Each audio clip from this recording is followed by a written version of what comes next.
What's up, YouTube? I'm Devin from Dr. Garage, and in case you haven't been following already, I am putting a Blitz supercharger on my Beams 3S GE. While I have it taken apart, I wanted to talk about a bunch of the common problems and issues and what it takes to do a beam swap, as well as some of the common modifications. So pretty much the number one most asked about modification for the blacktop beams is ITBs. How do I put ITBs on my car? So I run a Facebook group called Beams 3S GE A86s, and this gets asked all the time because a bunch of people have done it. I also post beams information on my website, www.drgarage.com, and I post on my Facebook page at Dr. Garage, and I post some picture stuff on Instagram, at Dr. Garage. So if you want to follow updates on the Blitz Supercharger and other stuff, you can check all those out. Also, make sure to subscribe to the channel because that's where I'll post all of the videos. It's going to be here, not on the other platforms. Okay, back to ITBs. So how do you put ITBs on a beams? Let's walk over to my ITBs and I will show you. I have never put the ITBs on this engine. I bought them and then I bought a supercharger. So they've just kind of sat here. First things first, you need blacktop 4AGE ITBs. Silver top will work, but silver top ITBs are smaller, so you won't get as much a benefit out of silver top versus blacktop. Once you get that, the next thing you need is an adapter. This allows you to bolt the ITBs to the engine. And there are a couple of different companies. This one is from JSP, which is ran and operated by John Rusikoff, who is a former Formula Drift A86 driver. So I bought this from him. It's pretty good quality. You can kind of see it's not exactly port matched, but it's still pretty decent. There are a few others, like I run some excessive manufacturing parts on my car. They also make an ITB adapter, and then SQ Engineering makes an ITB adapter. So take a look at all those. They have a little bit difference in mounting and angle the ITBs sit at. One of the other things, let me walk back over to the engine.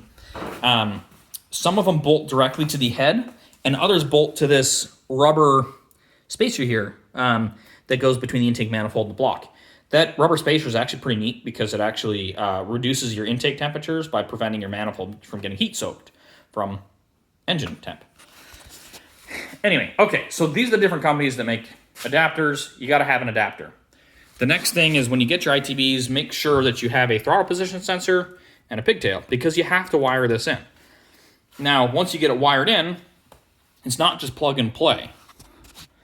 So there are a couple different ways to tune a car.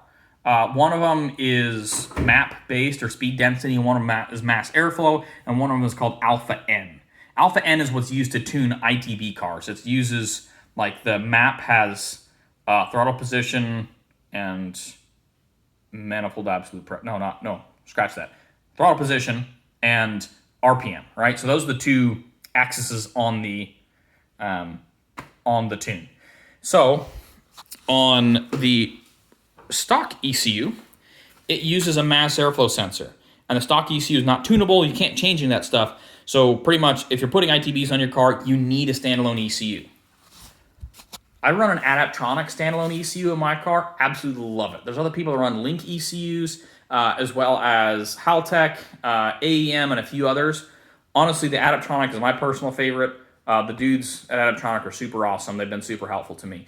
So that's why I run an Adaptronic. But the other ones also work. I mean, the most important thing is to talk to your tuner and figure out what platform they're most comfortable with.